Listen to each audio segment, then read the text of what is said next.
हटाना नहीं था, हम सिर्फ नेटो को लेकर बातचीत करना चाहते थे। आपको लगता है दोनों तरफ से रुख में नरमी से कुछ असर होगा?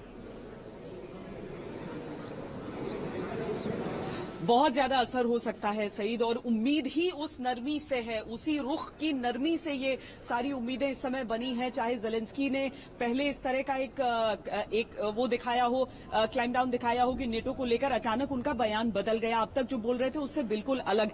देखिए, ये यकीन तो उन्हें बहुत पहले हो गया था कि कोई दूसरा देश आएगा नहीं उनकी मदद के लिए। हथियारों से कितना वो जमीन पे स्थिति बदल सकते हैं वो भी उन्हें कुछ दिनों के युद्ध के बाद समझ में आ गया था। आज जब कीव पर शिकंजा कस रहा है ना सईद, और जिस तरीके से विनित्सिया वाले इलाके की भी हम कह रहे हैं कि वहां से अब दक्षिण पश्चिम की ओर से सीधा एक रास्ता बनता है कीव की ओर आने का। ये एरिया था जहां तक अभी तक किसी भी तरह की गुंजाइश नहीं थी कि पहुंच पाए हो वो। तो अब जब आप देख रहे हैं कि हर तरफ से गिर रहे हैं, तो आप चाहते हैं आपके रुख में नरमी रहे, लेकिन आपके रुख में कितनी भी नरमी रहे, अगर रूस नरम नहीं हुआ तो उससे क्या फायदा होने वाला था। इसीलिए ये अच्छे संकेत हैं, अच्छे संकेत हैं। इस युद्ध को अगर अंत होना है इसका, तो इन दो नेताओं की सहमति उसमें बहुत अधिक जरूरी है, बन रही है तो उससे बेहतर क्या।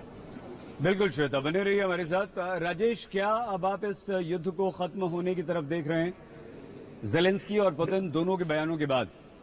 देखिए सईद, ये कहना जल्दबाजी होगी कि हम युद्ध की समाप्ति की तरफ बढ़ रहे हैं, लेकिन हाँ, मैं इतना जरूर कहूंगा कि ये एक पॉजिटिव साइंस है।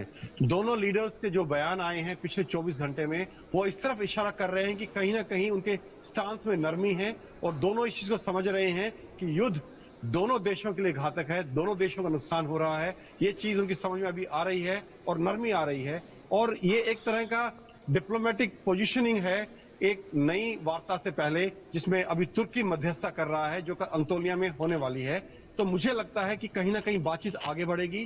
कल नतीजा नहीं निकलेगा, लेकिन ये बातचीत जारी रहेगी, और ये एक पॉजिटिव साइन है कि लेकिन और चीज आपको डोनबास के बारे में क्लियर कर दूं, स्टेटमेंट के बारे में।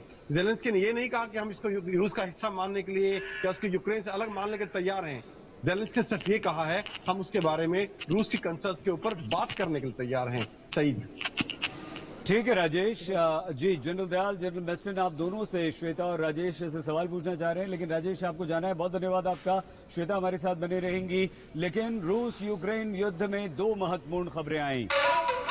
पुतिन ने कहा है कि हमारा उद्देश्य नहीं था कि हम वहां की सत्ता परिवर्तन करें, और ये एक अच्छा sign. General Meston, general Dayal दोनों हमारे साथ बने हुए हैं। बहुत छोटे से ब्रेक के बाद हम सीधे कीव भी आपको लिए चलेंगे और चर्चा रहेगी जारी। देखते रहिए आज तक।